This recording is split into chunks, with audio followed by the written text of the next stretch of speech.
Bonjour ou bonsoir, ça dépend à l'heure à laquelle vous nous écoutez ou vous nous regardez, étant donné que nous sommes toujours enregistrés. Je viens à parler aujourd'hui d'un petit reportage. Cette vidéo est un reportage sur la série L'ombre d'un doute. Donc, je vous ai préparé un petit texte afin de ne pas m'emmêler les pinceaux. Voilà. Donc dans ce reportage, je viens à parler de la série L'ombre d'un doute, comme je viens de le dire, et plus particulièrement de ce qui a conduit à continuer l'aventure de détraquer l'ombre d'un tueur, ainsi que le pourquoi du comment nous en sommes arrivés à réaliser une série et non un deuxième volet du film Détraquer l'ombre d'un tueur. Je vais y venir. Dans un premier temps, le montage du film Détraquer l'ombre d'un tueur s'est fait en plusieurs étapes. Les pré-montages ont été effectués lors du commencement du projet en mars 2018, avec une équipe davantage réduite par rapport à la fin du projet. Des pré-montages ont été effectués juste après le tournage des premières scènes qui ont été tournées à Épinay-sur-Seine ainsi qu'à La Courneuve, dans une église protestante gracieusement prêtée pour accueillir les tournages des scènes d'intérieur, plus précisément du commissariat de police de la commune de Pierrefitte-sur-Seine, ville dans laquelle se passe la majorité des actions du début du film. Pour en revenir à la tournure qu'a pris le projet, le film a été délaissé quelque temps, laissant subsister quelques scènes pré-montées publiées sur les réseaux afin de permettre une visibilité d'une ébauche du projet. À la reprise du projet, après le montage de quelques scènes éparses réalisées entre-temps, le film a pris une autre tournure. À savoir, l'histoire fut modifiée considérablement. Par ailleurs, pour des raisons techniques, le film a été monté et assemblé en 5 parties distinctes, de la genèse à la fin du projet, qui a finalement été monté de toutes pièces en 5 ans, jour pour jour, entre mars 2018 et mars 2023. Étant donné que le film a été monté en 5 parties distinctes, avec un lien entre chacune afin de réaliser un film à part entière, les 5 parties en question ont été légèrement modifiées afin d'effectuer une série qui annonce la sortie du film.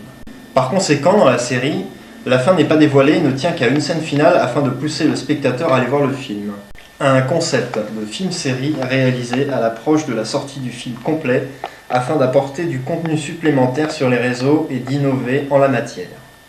Nous allons diffuser un petit extrait de la série L'ombre d'un doute qui figure et qui est en réalité une des premières scènes montées du projet, la scène des inspecteurs dans la cité de Pierrefitte-sur-Seine qui se situe en réalité à Épinay-sur-Seine. C'est maintenant, c'est tout de suite. Tu vois cette pauvreté, cette misère, cette délinquance, c'est malheureux. C'est vrai, c'est l'effet banlieue. Ouais, mais moi c'est pas ce qui m'inquiète le plus, Amar. Il y a un fou furieux là qui traîne dans les rues, et nous on n'est pas capable de l'arrêter. Il y a tellement de salauds dans cette cité, ça en devient un vrai casse-tête. T'as peut-être raison. C'était donc un extrait qui a été maquillé en noir et blanc en qualité de flashback d'une scène de Détraquer l'ombre d'un tueur, transposée dans le premier épisode de la série qui a suivi le film Détraquer l'ombre d'un tueur, l'ombre d'un doute. Maintenant, passons à la suite de la conception de la série. Les épisodes 1 à 3 ont été improvisés de toutes pièces en matière de jeu d'acteurs. Seuls les monologues ont été écrits en post-production pour y ajouter une logique. Le jeu d'acteur, dans le premier épisode, est un duo entre Michael Pedreni dans le rôle de l'écrivain et François-Christian Murier, à savoir moi-même, reprenant le rôle du spectre du personnage principal, Paul Bastien, le tueur des cités. A savoir que la chronologie de l'histoire de Paul Bastien, ainsi que des autres personnages, se déroule, selon un concept de réalisation, 24 ans avant la date du tournage du film. Pourquoi cela ? Dans le but de rester sur un côté fétiche, le côté vintage. D'où également la réalisation des images en format ancien telles que la VHS, la mini-DV, la vidéo 8 ou la H8. Que des termes purement techniques, des formats cassette ainsi que l'ASF aussi, donc, ou autres formats SD d'antan. 24 ans afin de donner un repère précis qui se situe 20 ou 30 ans avant la réalisation du projet. Cela correspond donc à 2018 moins 24 est égal à 1994 et 2023 moins 24 est égal à 1999. Il fallait le savoir. Malgré ces contraintes, certains éléments restent plus ou moins modernes, comme les transports publics qui ne sont toujours pas reconstitués au détail près, mais avec une certaine adaptation. Ce qui fait également partie du concept, ce sont les mélanges de technologies utilisés lors de la création des épisodes, à savoir la captation réalisée en format cassette vintage et le montage de la totalité des épisodes effectués via des applications de montage sur smartphone. Un exemple très simple. La vidéo est numérisée sur un ordinateur depuis la cassette vers un fichier numérique à l'aide d'un lecteur ou d'une caméra et d'un transcodeur. Puis ce fichier est ensuite copié vers la mémoire interne ou SD d'un smartphone, puis le découpage et le montage final ainsi que l'étalonnage de la vidéo sont effectués sur l'appli de montage. A savoir également que les bruitages ainsi que les voix off sont effectués en post-production. Nous allons maintenant diffuser un extrait du premier épisode de la série L'ombre d'un doute qui retrace tout un travail d'improvisation en matière de jeu et aussi de post-production qui est assez poussé en la matière de bruitage justement et d'insertion flashback provenant du précédent film Détraquer l'ombre d'un tueur. C'est maintenant, c'est tout de suite.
Bien bossé, hein. Tiens, maman, si tu veux une petite clope. Merci. Bon, vous savez on va où ce soir? Je me disais qu'on pouvait aller au QG. Mais tu déconnes, Marjorie. Le DJ passe le temps à mettre les mêmes musiques à chaque fois qu'on y va. Ouais, mais j'ai pas envie d'aller sur les champs, c'est trop cher. Ouais, t'as raison, putain, les champs c'est de la merde. 6000 balles pour une bouteille de champagne et puis quoi encore? Mais on n'est pas obligé de boire du champagne. Ouais, mais tu vois le délire. Et si on allait au VIP? Trop cher, pareil que sur les champs. Et t'es relou, putain. Ça va. Ah, c'est bon, vous deux, là, chaque semaine vous nous faites le même coup, ça devient pesant à force. Bon, tu as raison, Marie. Qu'est-ce qu'on fait? On va chez moi déposer les affaires avant ou on va directement sur Paris? Perso, mon sac de sport, il est petit, hein, et il doit forcément avoir un vestiaire. Ouais, moi je suis chaud, on y va direct. Non, non, moi il faut que je repasse à la maison. La majorité l'emporte, Marjorie. Ouais.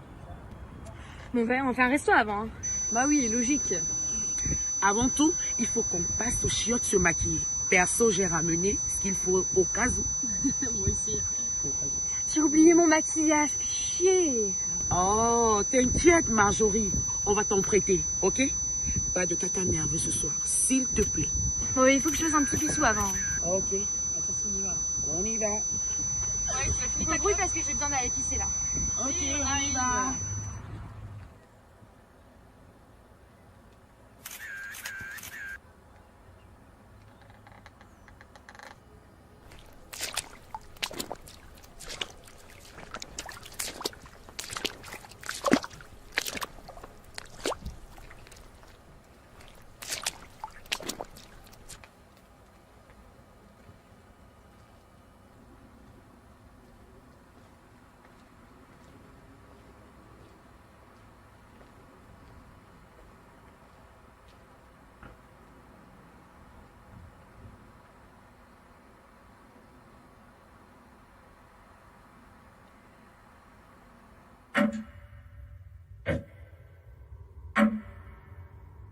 C'était donc un extrait, toujours du premier épisode, de la scène où l'écrivain prend des photos d'un lieu où se déroulait une scène de crime dans le précédent film, Détraquer l'ombre d'un tueur.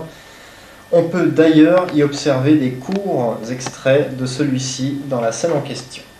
Nous allons maintenant passer à la suite de la description du projet. Comme vous avez pu l'observer, l'image d'origine est en 4/3, donc en format vintage, tourné en mini-DV plus précisément. Nous allons maintenant passer à la suite de la description du projet. Comme vous avez pu l'observer, l'image d'origine est en 4/3, donc en format carré, en format vintage, tourné en mini-DV plus précisément. Cependant, la teinte de l'image n'est pas d'origine. Un étalonnage y a été effectué afin de définir l'atmosphère, le style et le côté vintage de la vidéo. 3 motifs valables pour y ajouter un étalonnage qui peut être ainsi une forme de signature au projet, à savoir que tous les autres épisodes ont été étalonnés de la même manière, même s'il y avait des variations de format lors des captations de ceux-ci. Nous allons observer que malgré l'improvisation, certaines actions qui ont été trouvées en cours de création ont été travaillées d'une certaine manière afin de donner une certaine action visible au spectateur ainsi qu'une compréhension accrue de la trame de l'épisode afin de ne pas perdre l'attention du spectateur et y améliorer la qualité du contenu vidéo avec des figures de style et autres actions esthétiques. Voici un exemple précis. Le jeu d'ombre entre les deux protagonistes de l'épisode, un jeu travaillé et retravaillé afin d'ajouter une figure de style lors de la réalisation de cet épisode, le deuxième de la série, et pour stimuler l'œil du spectateur avec un petit peu d'esthétique. Le jeu d'ombre dans le deuxième épisode, c'est maintenant, c'est tout de suite. De peur et de pitié, l'écrivain vida ses poches et donna tout l'argent qu'il avait dedans. 90 francs. Qui finalement ne serviront pas à briser le silence.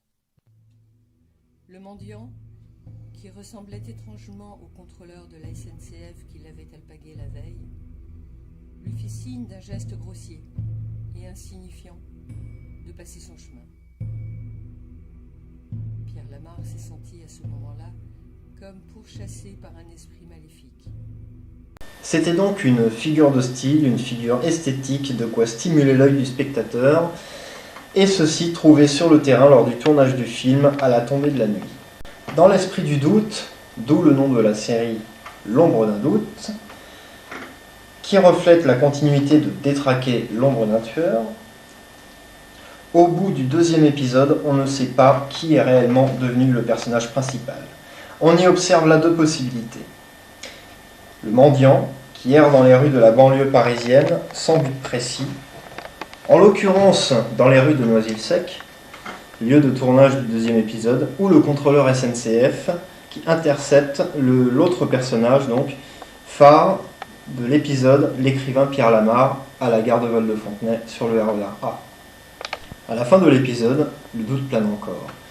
Mais, au fond, qu'est devenu l'assassin ? Pour le moment, nous ne savons pas. Nous allons diffuser la dernière scène de L'ombre d'un doute, deuxième épisode, le mendiant ou le contrôleur SNCF avec Maria Gloria Degano en voix off. C'est maintenant, c'est tout de suite.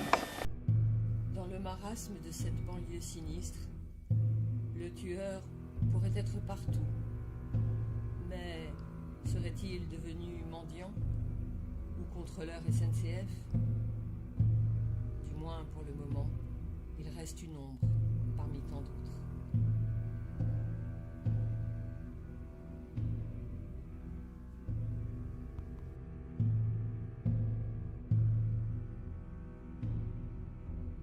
Encore une scène donc qui laisse planer le doute. Ce n'est pas encore demain la veille que nous allons retrouver le tueur. Mais va-t-on vraiment retrouver le tueur au cours de ces 4 épisodes ? Mystère. Il en faudra décidément plus pour en savoir davantage. En se penchant sur le 3e épisode, donc, on peut y observer une nouvelle protagoniste, Laurence Lagreffière, qui figure dans le film précédent, la série Détraquer l'ombre d'un tueur. Dans la série qui a suivi L'ombre d'un doute, on peut y observer un mélange de technologies qui s'est opéré à la réalisation et à la captation ainsi qu'en post-production plus particulièrement. On y observe dans l'extrait qui va suivre, un extrait du 3e épisode, que l'image a été tournée au téléphone et que des filtres ainsi que des effets comme celui avec l'œil y ont été appliqués tout en gardant le même étalonnage pour ne pas perdre la signature, mais surtout afin de vieillir l'image pour ne pas perdre le côté vintage du contenu. Donc je précise, les effets spéciaux ont été ajoutés donc, dans cet épisode, et nous allons passer la scène de la greffière dans le métro, poursuivie par le spectre de l'assassin disparu, avec quelques effets spéciaux subtilement ajoutés. C'est maintenant, c'est tout de suite.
Nous avons pu observer donc des effets quelque peu spéciaux afin de tester de nouvelles techniques, mais surtout pour accentuer le côté horrifique de cet épisode, même si c'est vrai, on est loin de Stephen King. Venons maintenant au 4e et ultime épisode qui retrace une histoire parallèle au sujet principal du film Détraquer l'ombre d'un tueur, à savoir l'affaire Paul Bastien. Un épisode spécial ne faisant pas référence directement au personnage principal, Paul Bastien, l'assassin, puis le fantôme dans le film Détraquer l'ombre d'un tueur. L'histoire de cet épisode fait donc référence à une affaire parallèle faisant lien avec l'affaire principale, celle de Paul Bastien, le héros du film précédent, la série L'ombre d'un doute. Cet épisode a pour but de diversifier les personnages de la série et de mettre en valeur certains détails secondaires du projet initial. Cependant, une mention écrite à la fin de l'épisode fait quand même référence au personnage principal en affirmant que celui-ci n'eût pas été retrouvé 5 ans plus tard. Mais revenons-en à l'épisode et à ses protagonistes. Renaud Siri dans le rôle de Dominique Ravin, qui était doublé par François-Christian Murier, à savoir moi-même, dans le premier projet Détraquer l'ombre d'un tueur. En réalité, le personnage n'était qu'une doublure dont on ne voyait pas le visage dans le projet initial, laissant planer un doute sur l'identité de Paul Bastien ou d'un autre personnage. C'est la criminologue, dans la deuxième partie, qui dévoile l'existence d'un second tueur, mais cette fois-ci un tueur à gages, un certain Dominique Ravin, qui n'a strictement rien à voir avec le personnage principal, Paul Bastien. Notez que le 4e et ultime épisode de la série retrace clairement l'époque avec des citations de dates en rapport avec l'histoire du projet initial, mais surtout avec la diffusion d'un extrait de programme télévisé de l'époque, à savoir 2023-24, donc de 1999. Un programme de France 3 de cette époque précise, mélangé à des images de voyage en RER qui signifie le voyage du tueur à gages qui va rejoindre le commanditaire afin de lui demander des comptes. Nous allons diffuser un extrait du générique de début de l'épisode 4, le dernier épisode de la série, c'est maintenant, c'est tout de suite. Enquêtez sur votre futur employeur, ses dirigeants, sa croissance, ses bénéfices, par Minitel 3617 Vérif, pour une meilleure information sur les entreprises. J'espère que vous passez tous une excellente fin de soirée à notre compagnie. Demain, après dissipation des brouillards assez denses du sud-ouest au nord-est, ce sera une très belle journée. Ailleurs, ce ne sera pas le cas, car nous aurons le passage d'une perturbation issue d'un système dépressionnaire qui va venir se centrer sur la mer du Nord. Nous allons avoir non seulement le passage d'une onde nuageuse, mais également de l'air froid. Le matin sera plutôt belle, malgré ces bancs de brouillard assez denses du sud-ouest jusqu'aux frontières de l'Est, et puis même quelques brumes au-dessus de la Provence, mais un soleil radieux sur le sud-est et la Corse. Nous aurons le passage d'une onde nuageuse sur les côtes de la Manche, associée à des vents de sud-ouest à 90 km/h en rafale et un ciel plutôt clair, des pays de la Loire aux Ardennes. Dans l'après-midi, le soleil va prédominer sur la plupart des régions de France, avec toutefois, sur le nord du pays, le passage de cette perturbation qui donnera de la pluie et des vents qui vont se renforcer, donc toujours bien présents. Sur les côtes de la Manche, soyez prudents et quelques ailleurs, elles oscilleront d'une manière homogène entre 1 et 8 degrés avec un peu plus de douceur, proche des côtes de la Manche ou bien encore sur la Corse ou Nice.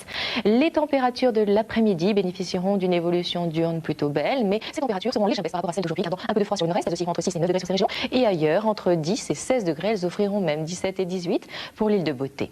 Les tendances du week-end avec samedi, dégradation du temps, l'air froid va dégouiner en provenance du nord de la France, et là nous aurons de la neige surtout le relief entre 400 et 1000 mètres d'altitude, partout d'ailleurs un ciel plutôt gris, la présence d'un beau soleil en Méditerranée avec des vents qui se renforceront dimanche pour souffler jusqu'à 100 km/h en rafale. Et si le ciel revient par l'ouest de la France dimanche, nous garderons des résidus de neige sur tout le relief et nos températures, eh bien, elles seront à la baisse entre 7 et 10 samedi et 4 et 7 dimanche. Excellente soirée à tous, restez avec nous pour le journal Soir 3 présenté par Marc Autement. Demain, nous aurons le plaisir de souhaiter à Saint-Xavier une très bonne fête.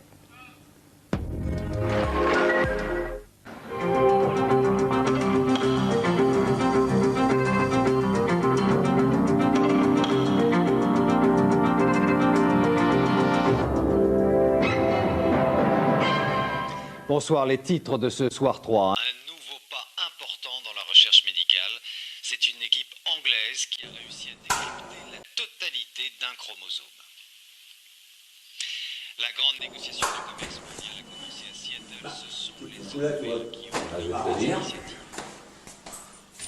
Savoir qu'on a pu observer quelques accélérations, donc les accélérations ne sont là uniquement que pour diminuer la durée du générique. Voilà, un générique qui aurait pu durer plus longtemps, mais pour une question pratique et dynamique, est écourté afin d'améliorer la qualité du contenu.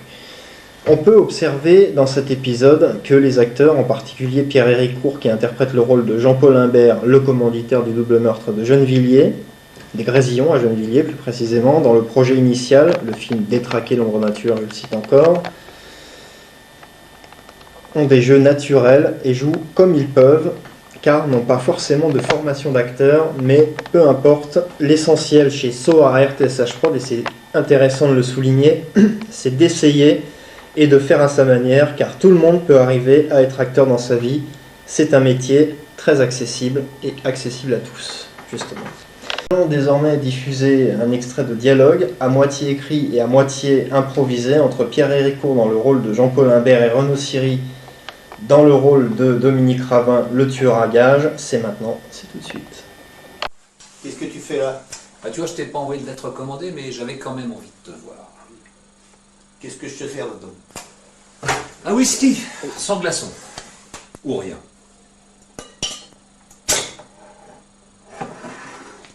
Eh ben, comme ça tu bois à ma santé.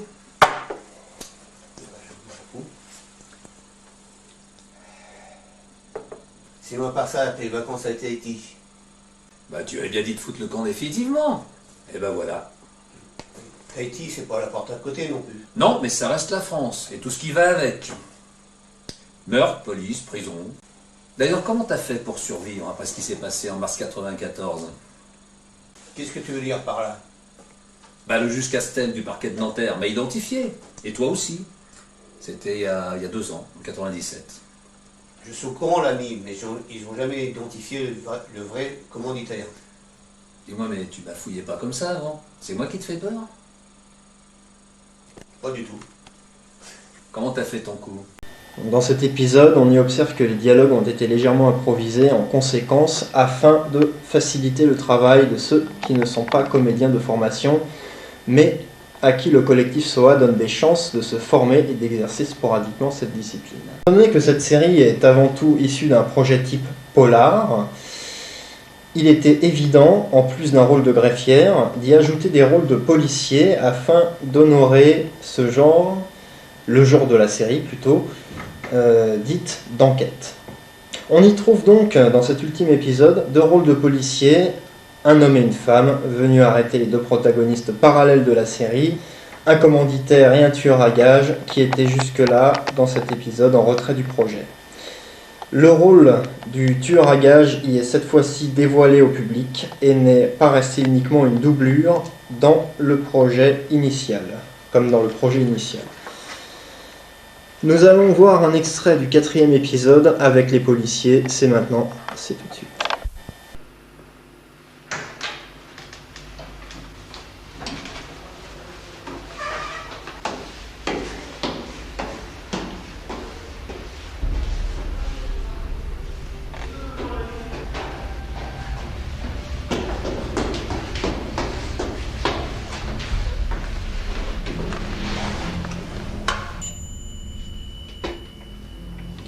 Police nationale, brigadier Sanchez, on a quelques questions à vous poser. Oui, le contrée, s'il vous plaît. Bonjour, police nationale. Bonjour.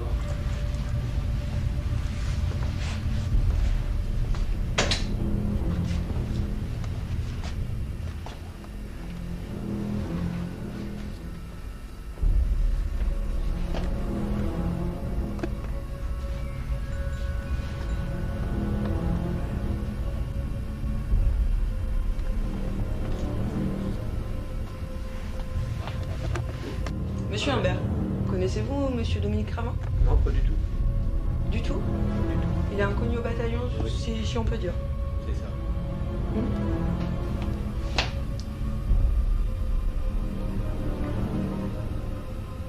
À propos de bataillon, tout ce qui va avec, vous avez votre port d'armes? Oui. Pouvez-vous nous le présenter, s'il vous plaît? Oui, pas de problème.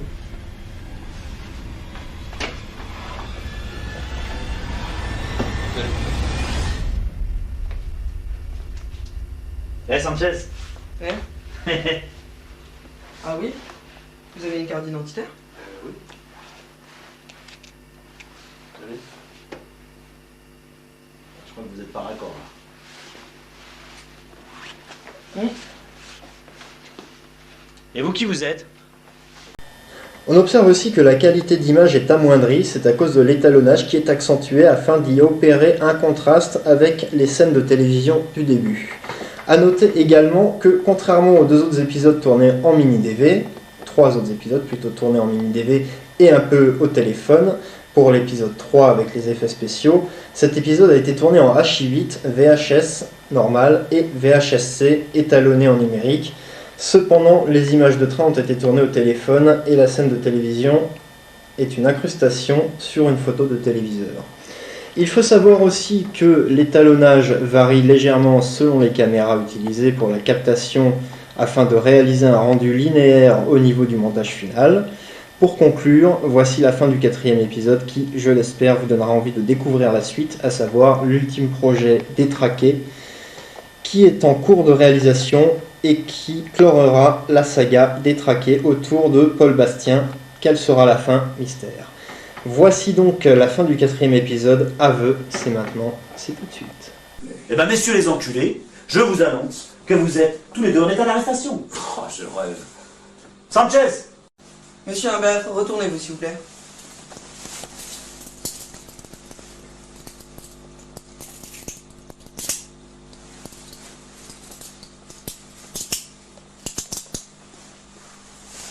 Hop, maintenant, bah. Hein, monsieur l'enculé, là. Ouais. Tournez-vous, s'il vous plaît. Restez galant, jusqu'au bout.